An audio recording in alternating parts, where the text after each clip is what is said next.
Hello दोस्तों, आपका स्वागत है हैशटैग सक्सेस विद दीपक में। आज जो हम टॉपिक लेके आ रहे हैं वो टॉपिक एलर्जी से रिलेटेड है। मतलब कि हम आज जो डिस्कस करेंगे टॉपिक, उस टॉपिक का नाम है एलर्जिक राइनाइटिस।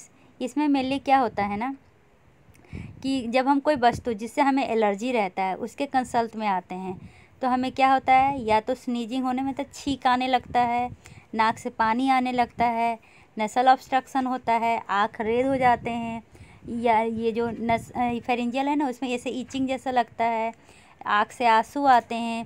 तो हमें पता चलता है अच्छा ये तो एलर्जी से रिलेटेड है। मतलब अब बार बार जैसे कि मेरे को एलर्जी है पॉलन ग्रेन से, तो मैं उसके कंसल्ट में आती हूँ तो मेरे को स्नीजिंग होने लगता है, तो मेरे को समझ में आ जाता है कि यहाँ पर कोई कहीं तो पॉलन ग्रेन है जिसके कारण मेरे को एलर्जी हो रहा है, तो मैं उससे दूर रहती हूँ। ठीक है, तो इसी को कहते हैं एलर्जिक राइनाइटिस। देखिए पिक्चर से पता चल रहा है, आइस कैसा हो गया है, रेड, ईची, वाटरी आए। नोज में क्या हो गया, स्नीजिंग हो जाएगा, या कंजेशन मतलब ये म्यूकस जमा हो जाता है ना, या रनिंग नोज हो जाएंगे। थ्रोट क्या होगा, ईचिंग होगा, ऐसा लगेगा कुछ नोच रहा है। ठीक है, कफ होंगे। अब क्या एक टर्म आता है जो प्रीडिस्पोजिंग फैक्टर में आता है, एटोपी। एटोपी मेनली क्या से रिलेटेड होता है, तो ये रिलेटेड होता है डर्मिटाइटिस, इन्फ्लामेशन इन दर्मा, फूड एलर्जी, यूट्रिक्रेरिया और अस्थमा, इन चारों से ये रिलेटेड होता है। देखिए 40% पेशेंट जिसको राइनाइटिस है उसको अस्थमा हो सकता है, लेकिन जिसको अस्थमा है 70% पेशेंट जिसको अस्थमा है उसको राइनाइटिस ज़रूर होगा। ठीक है, ये क्या है एलर्जिक राइनाइटिस है, ये एजिंग के साथ क्या होता है, कम होता है। जैसे जैसे हम बड़े होते हैं वैसे वैसे ये कमते जाता है। ठीक है, अब इसका इटियोलॉजी, कारण क्या हो सकता है। अगर पॉलन ग्रेन के कारण हुआ तो क्या होगा, सीजनली। अगर परसिस्टेंट एलर्जी हुआ जैसे कि डस्ट माइट के कारण, मोल्ड स्पोर के कारण, या कभी कॉकरोच, किसी को कॉकरोच से एलर्जी होता है, एनिमल डेंजर, इस सब से एलर्जी होगा तो इसको क्या कहेंगे, परसिस्टेंट एलर्जी। मतलब कभी भी इनको देखे उनको एलर्जी स्टार्ट हो जाएगा, इसको कहते हैं पेरिनियल एलर्जिक राइनाइटिस। ठीक है, नोज में अगर वो ऑब्स्ट्रक्शन ये सब होगा, इसका मतलब कि रिटेंशन हो रहा है नोज में, तो उसका साइज कितना होगा, तो 10 से 100 माइक्रोमीटर हो सकता है।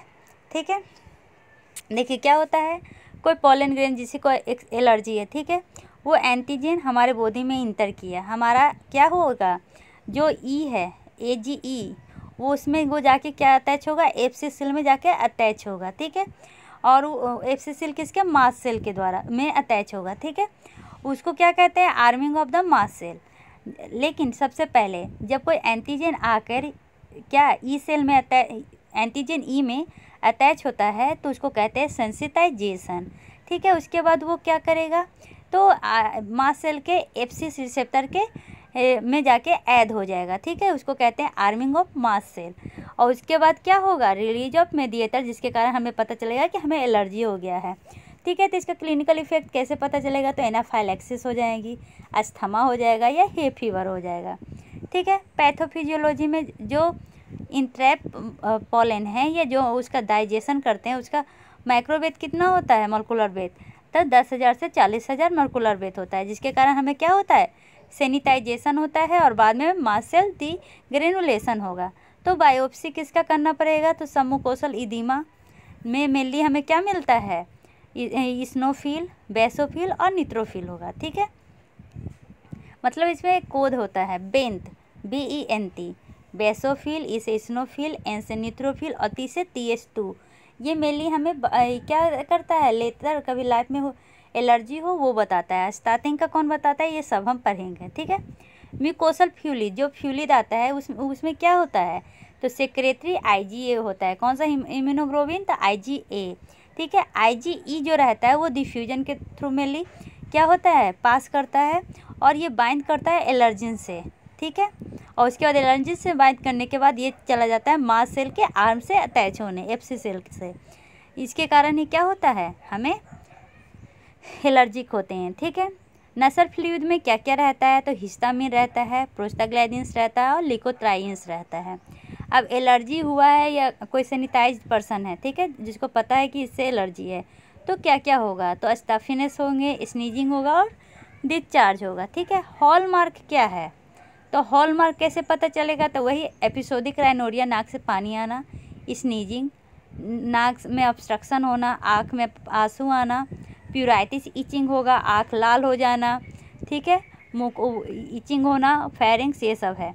तो हम फिजिकल एग्जामिनेशन क्या करेंगे, तो उसका जो नाक का नेसल मुकोसा होगा ना वो पेल या बॉगी होगा, ठीक है। कंजक्टिवा कैसा होगा, तो कंजेस्टेड और इडिमेटस, मतलब फुला फुला रहेगा, ठीक है। फेरिंग्स में मेनली पता नहीं चलता, अनरिमार्केबल। नसल पॉलिप्स क्या होता है, तो जब इदीमा हो जाता है उसमें अलग अलग तरह के स्नोफिल होते हैं और डिग्रेनुलेटेड मास सेल होते हैं, तो उसके कारण जो होता है ना फूल जाता है, उसी को कहते हैं नसल पॉलिप्स। इसमें एट्रोपी का कोई भी रिस्क फैक्टर नहीं होता है।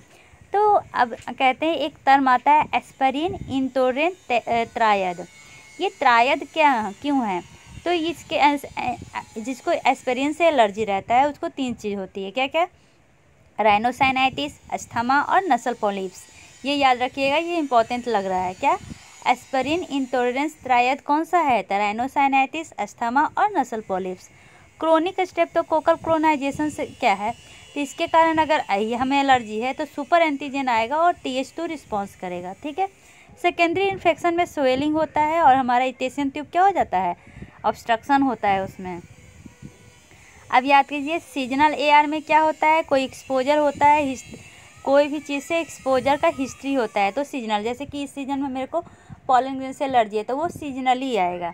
पेरिनियल में क्या होता है, कंटिन्यूअस होता है, जैसे कॉकरोच से एलर्जी, जब भी कॉकरोच देखे एलर्जी स्टार्ट, ठीक है। वैसोमोटर राइनाइटिस और पेरिनियल नॉन एलर्जिक राइनाइटिस, याद रखिएगा क्या, पेरिनियल नॉन एलर्जिक राइनाइटिस ये किसमें क्या से रिलेटेड होता है, तो नॉन स्पेसिफिक स्टिमुलाई, जैसे कोई केमिकल से, अगर कोई केमिकल है जिससे स्मेल किए, टेम्परेचर से, ह्यूमिडिटी से, पोजीशन चेंजेस से, बिना इस्नोफिलिया और एलर्जिक इटियोलॉजी के कारण, तो उसको कहते हैं वैसोमोटर या पेरिनियल नॉन एलर्जिक राइनाइटिस, ठीक है। डायग्नोसिस कैसे करेंगे, तो जो हमारे नाक से सिक्रेशन होता है ना वो मेनली उसमें क्या रहता है, स्नोफिल्स रहता है, ठीक है। लोकल न्यूट्रोफिल के कारण क्या होता है, इन्फेक्शन होता है।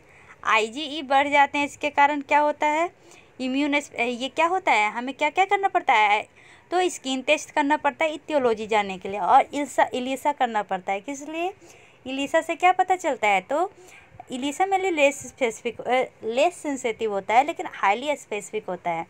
तो एलर्जी में हमें मेनली क्या करना चाहिए, जिस चीज़ से एलर्जी है उससे दूर रहना चाहिए, ठीक है। अब क्या है डिफरेंशियल डायग्नोसिस क्या होगा, तो इसमें डिफरेंशियल में ये होगा कि इसमें स्ट्रक्चर एबनॉर्मल हो जाता है, इरिटेंट से एक्सपोजर के कारण ये होता है, गैस्ट्रेटरी राइनाइटिस हो सकती है, hypothyroidism, URT, pregnancy, rhinitis medicamentosa, medication के कारण भी कुछ हो सकता है, जैसे BP, oestrogen, progesterone, AC inhibitor, ASN, NSAID और PDE5I, ठीक है। ट्रीटमेंट कैसे करेंगे, तो देखिए हम क्या देंगे, H1 एंटीहिस्टामिन देंगे ओरल, किस लिए, तो नेसोफेरिंगियल या ऑकुलर सिम्टम के लिए, लेकिन ये कॉन्जेशन में काम नहीं करता है। कॉन्जेशन में कौन सा काम करता है, तो अल्फा एगोनिस्ट में कौन कौन, तो फिनाइलिप्रिन और ऑक्सीमेटाजोलिन, याद रखिएगा। हम क्या क्या देंगे, तो ओरल H1 एंटीहिस्टामिन देंगे जो हिस्टामिन को कम करेगा, और दूसरा अल्फा एगोनिस्ट देंगे जो कॉन्जेशन को कम करेगा। अल्फा एगोनिस्ट में कौन सा, तो फिनाइलिप्रिन और ऑक्सीमेटाजोलिन, ठीक है।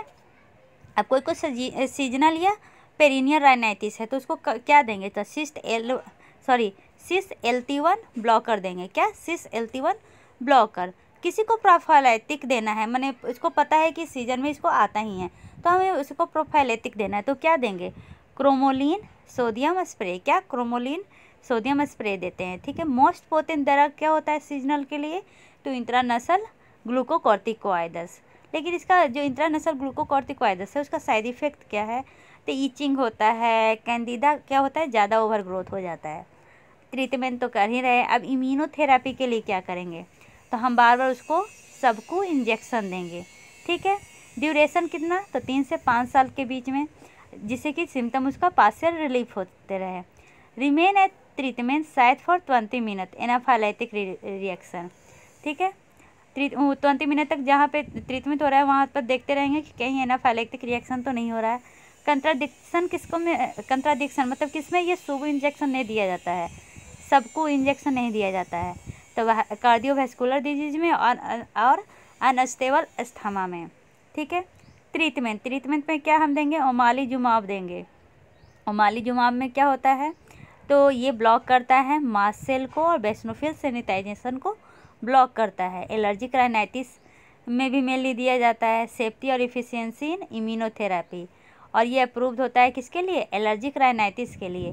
नॉट कंट्रोल, अगर इनहेल्ड ग्लूकोकॉर्टिकॉइड्स से कंट्रोल नहीं हुआ तब हम क्या देंगे, ओमालीजुमाब देंगे। ठीक है।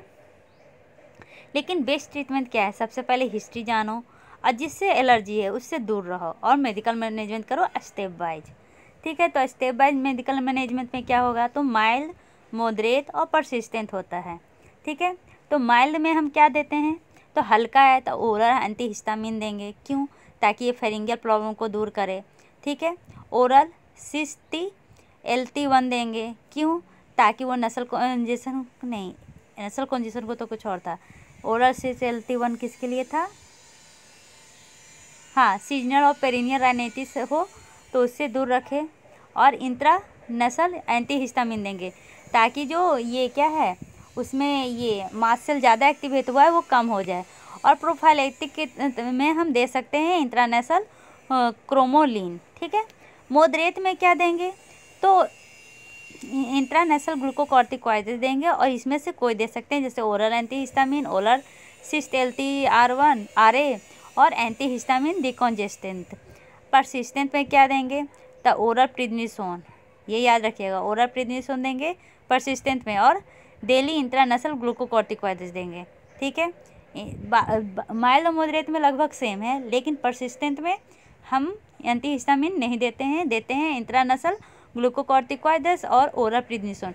एंटीहिस्टामिन दे सकते हैं क्योंकि वो तो नॉर्मल है तो दे सकते हैं, लेकिन ये दोनों ज़रूर देंगे।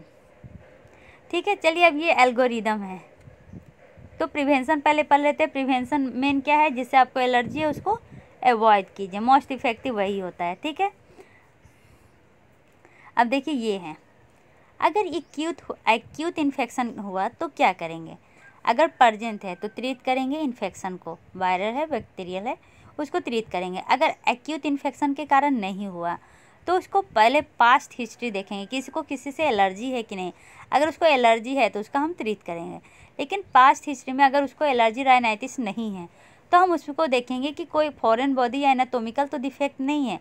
अगर डिफेक्ट नहीं है तो हम क्या करेंगे, तो एलर्जी इवैल्यूएशन करेंगे, स्किन हिस्ट्री स्किन टेस्ट करेंगे, ब्लड टेस्ट करेंगे, एलर्जी स्पेसिफिक IgE करेंगे और अस्थमा के लिए देखेंगे। फिर से पहले इन्फेक्शन सिम्टम से देखेंगे कि इन्फेक्शन है कि नहीं है। अगर इन्फेक्शन है तो उसको क्या करेंगे, इन्फेक्शन का ट्रीटमेंट करेंगे। अगर इन्फेक्शन नहीं है तो दो चीज़ हो सकता है, उसको एलर्जी राइनाइटिस है और एलर्जी राइनाइटिस नहीं है। तो एलर्जी राइनाइटिस है तो एलर्जी राइनाइटिस का चेकअप कराएंगे। अगर नहीं है तो देखेंगे उसके फॉरेन बॉडी में कोई फॉरेन बॉडी तो नहीं आ गया या कोई एनाटोमिकल डिफेक्ट नहीं है। तो अगर इफ एनाटोमिकल डिफेक्ट नहीं है तो हम क्या करेंगे, एलर्जी इवैल्यूएशन करेंगे, स्किन टेस्ट करेंगे, ब्लड टेस्ट करेंगे और देखेंगे कि इसको अस्थमा तो नहीं है। ठीक है। यहाँ तक पहुँच गए। अब देखिए, अब उसको दो चीज़ होगा, या तो एलर्जी राइनाइटिस होगा स्पेसिफिक एलिजन का, या एलर्जिक नॉन एलर्जिक राइनाइटिस होगा।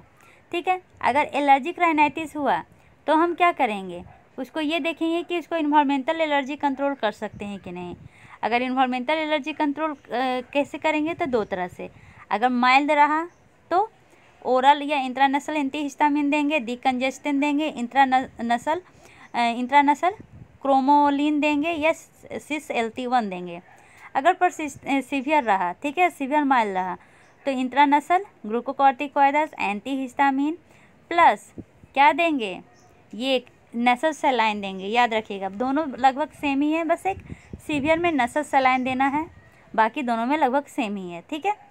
अब देखिए, अब सीवियर में अगर सही हो गया तो ठीक नहीं, लेकिन अगर सीवियर में परसिस्टेंट रह गया, मतलब बहुत दिन तक रह गया सीवियर परसिस्टेंट, तो ओरल ग्लूकोकॉर्टिकॉइड्स देंगे। क्या, ओरल ग्लूकोकॉर्टिकॉइड्स। और तब भी ठीक नहीं हुआ तो ओमालीजुमाब देंगे।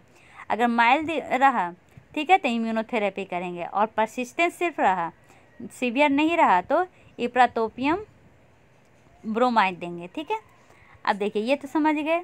अब कह रहा है कि अगर नॉन एलर्जिक राइनाइटिस रहा तो कोई भी स्पेसिफिक एलर्जी नहीं रहा तो देखेंगे कि बेथ जो उसका कफ है वो बेथ है या स्नीजी है, ब्लॉक या नोज को ब्लॉक कर रहा है कि नहीं। अगर नोज को ब्लॉक कर रहा है तो डिकंजेस्टेंट देंगे और उसके बाद उसको क्या करेंगे, इंट्रानसल एंटीहिस्टामिन देंगे। ठीक है, उससे भी ठीक नहीं हुआ तो इंट्रानसल ग्लूकोकॉर्टिकॉइड दे देंगे।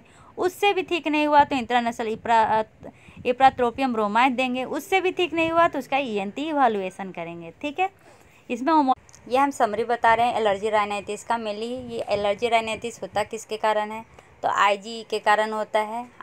हमारा जो इम्यून सिस्टम है किसी स्पेसिफिक चीज़ के लिए क्या हो जाता है, सेंसिटिव हो जाता है। ठीक है, ये जेनेटिक भी हो सकता है। तो ये किसके कारण होता है, तो पोलन ग्रेन के कारण होता है, डस्ट, ये सब के कारण होता है। ठीक है,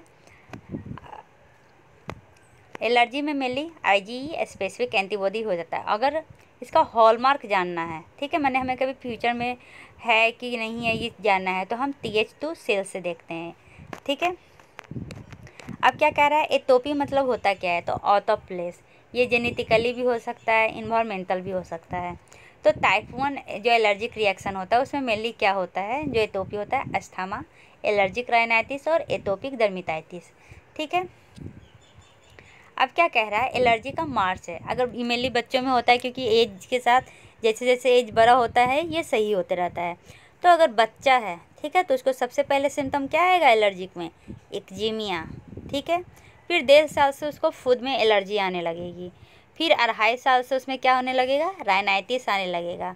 और फिर 7 ईयर्स से क्या हो जाएगा, अस्थमा होने लगेगा। तो ये इसका एक मार्च है जो 15 साल तक या 20 साल तक चलता है। अब क्या कह रहा है, इसका स्कोप तो ये नहीं है।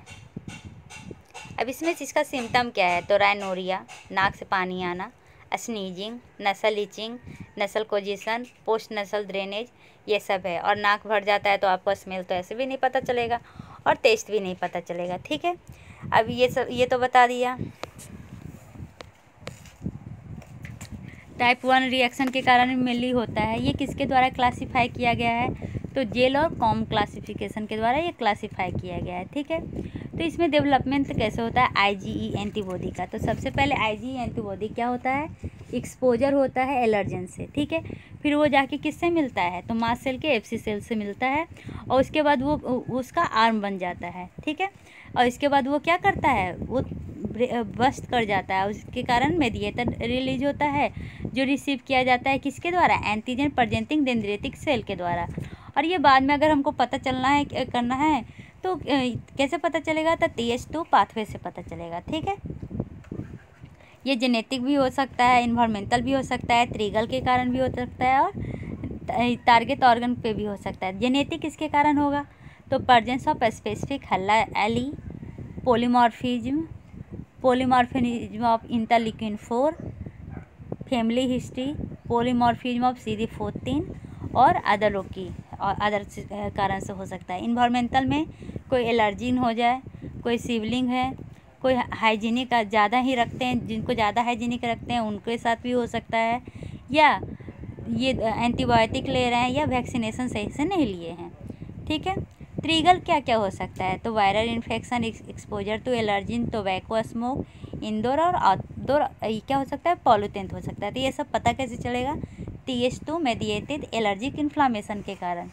ठीक है, तो रिस्क फैक्टर क्या है, तो रिस्क फैक्टर फैमिली हिस्ट्री है, सीरम टोटल IgE हायर होगा 100 से। ठीक है, before the age of 6 year, मतलब 6 साल से पहले उसका सीरम IgE कितना बढ़ा हुआ रहेगा, 100 से ज़्यादा। ठीक है, अब उसमें क्या होता है, उसका सोशियो इकोनॉमिक क्लास भी होता है, क्योंकि जो जैसे माना जाता है कि हायर क्लास के लोग ज़्यादा हाइजीनिक रखते हैं तो उनमें ज़्यादा चांसेस है। पॉजिटिव एलर्जी का स्किन प्रिक टेस्ट से भी पता चलता है। ठीक है, इसका क्लासिफिकेशन तो कैसे किए हैं, तो माइल्ड या मॉडरेट, इंटरमिटेंट, परसिस्टेंट। इंटरमिटेंट में क्या होता है, 1 वीक में 4 दिन से कम रहता है या 4 कंसेक्यूटिव वीक से कम आता है। परसिस्टेंट में 4 वीक से ज़्यादा रहता है या एक वीक में 4 दिन से ज़्यादा ये होता है, ठीक है। माइल्ड में क्या होगा, बच्चा आराम से सो रहा है, आराम से उसका डेली एक्टिविटी हो रहा है, उसके वर्क में कोई प्रॉब्लम नहीं है, नॉर्मल है। लेकिन मॉडरेट है, सीवियर हो जाएगा तो वो अच्छे से सो नहीं पाएगा, उसके डेली एक्टिविटी सही से नहीं होंगे, वर्क या स्कूल में जो काम करता है वो सही से नहीं होगा, उसमें ट्रबल सब सिम्टम आ जाएंगे, ठीक है। अब क्या कह रहा है, तो इसका डायग्नोसिस कैसे करेंगे। तो इसका डायग्नोसिस तो पहले इसका क्या से, फिजिकल हिस्ट्री से, उसके बाद इसके क्लिनिकल सिम्टम से। क्लिनिकल सिम्टम से क्या पता चलेगा, अगर नसल लीसिंग हो रहा है, स्नीजिंग, राइनोरिया, नसल कॉन्जेशन हो रहा है, या कोई एलर्जन से एक्सपोजर हो गया है तो हो रहा है, तो ये पता चल जाएगा क्या है, एलर्जिक राइनाइटिस है, ठीक है। अब इसमें क्या है, इसका फिजिकल एग्जामिनेशन में क्या देखेंगे, तो इसका फिजिकल एग्जामिनेशन में देखेंगे कि इसमें टर्मिनेट में हाइपरट्रोपिक तो नहीं है, इसका जो मुकोसा है वो पेल या ब्रू तो नहीं हो रहा है, नस्ल कैसा है, क्लियर है या येलो है, अगर येलो है तो ड्यू टू इस्नोफिलिया होगा, ठीक है। अब क्या कह रहा है, इसमें फिजिकल एग्जामिनेशन में ये भी देखेंगे डेनी मॉर्गन लाइन। अब डेनी मॉर्गन लाइन क्या होता है, तो आई के नीचे ये जो लाइनिंग होते हैं ना, वो उसको कहते हैं डेनी मॉर्गन लाइन। एलर्जिक साइनर किसको कहते हैं, एलर्जिक साइनर में आई के नीचे ब्लैक हो जाता है, ठीक है।